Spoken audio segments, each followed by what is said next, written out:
আল্লাহ তাআলা কোরআন শরীফে বলেন সূরা নাজমের ভিতরে, সূরা নাজমের 43 নম্বর আয়াতে আল্লাহ তাআলা বলেন ওয়া আন্নাহু হুয়া আযহাকা ওয়া আবকা।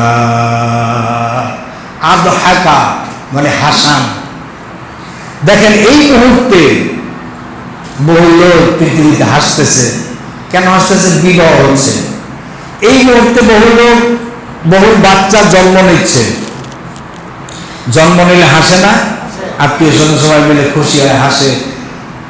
ছেলে সন্তান হয়েছে, মেয়ে সন্তান হয়েছে, হাসে, খুশি। আবার ওয়াবাকা, এই মুহূর্তে আবার বহু লোক আছে যারা কাঁদতেছে। আপনজন দুনিয়া ছেড়ে চলে যাচ্ছে, ঠিক না? আল্লাহ তাআলা বলছেন তিনি এমন মহান সত্তা যিনি মানুষকে হাসান আবার কাঁদান। ওয়া আন্নাহু হুয়া আযহাকা, আযহাকা মানে হাসান, ওয়া আবকা এবং তিনি কাঁদান। তো যারা শুধু হাসতেই আছেন, দুনিয়ার টাকা পয়সা ধন দৌলত এত বেশি, খুশি, মহা খুশি, হাসে গেলে হাসে, কিক দেয় আল্লাহ পায়। আপনি মনে করবেন, আপনি মনে করেন না যে আপনি এরকম চিরকাল হাসতেই থাকবেন। ওয়া আবকা, ওয়া আবকা। আল্লাহ চাইলে এই মুহূর্তে আবার কাঁদাইতে পারেন। এই ক্ষমতা রাখেন কে? আল্লাহ তাআলা। আল্লাহ তাআলা হচ্ছে এমন মহান সত্তা যিনি মানুষকে মারেন এবং বাঁচান। মারেন কে? এবং বাঁচাই রাখেন কে? আল্লাহ তাআলা। আল্লাহ তাআলা বলেন সূরা নাজমের 44 নম্বর আয়াত আল্লাহ তাআলা বলেন ওয়া আন্নাহু হুয়া আমাতা ওয়া আহইয়া। আমাতা, আমাতা শব্দের অর্থ মৃত্যু দেন, আর আহইয়া মানে জীবিত রাখেন। আল্লাহ তাআলা ইচ্ছা করলে তিনি গোটা দুনিয়ার মানুষও যদি কেউ গুলি করে মারতে চায়, মারতে পারে না।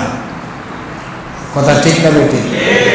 দুনিয়ার মানুষ সবাই মিলে যদি চেষ্টা চালায় তাও মারতে পারে না, আল্লাহ যদি বাঁচান।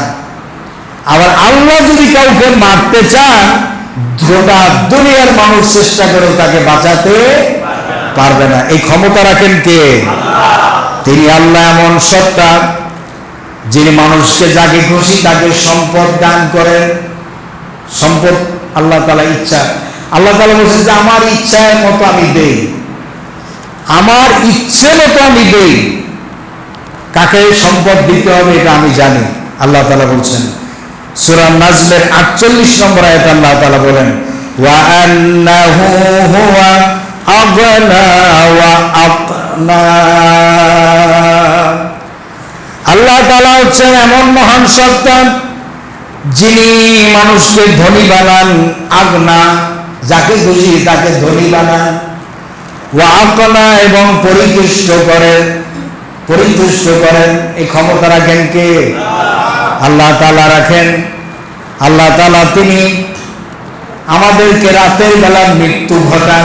রাতের বেলা কি হয়? আমাদের মৃত্যু হয়। রাতের বেলা আল্লাহ তাআলা আমাদেরকে মৃত্যু ঘটান। এই মৃত্যুর পরে আবার জীবিত করেন কে? আল্লাহ তাআলা করেন। আমরা আল্লাহ তাআলা কোরআন শরীফে আমাদের ঘুমটাকে বলেছেন মৃত্যু। ঘুমটাকে কি বলেছেন?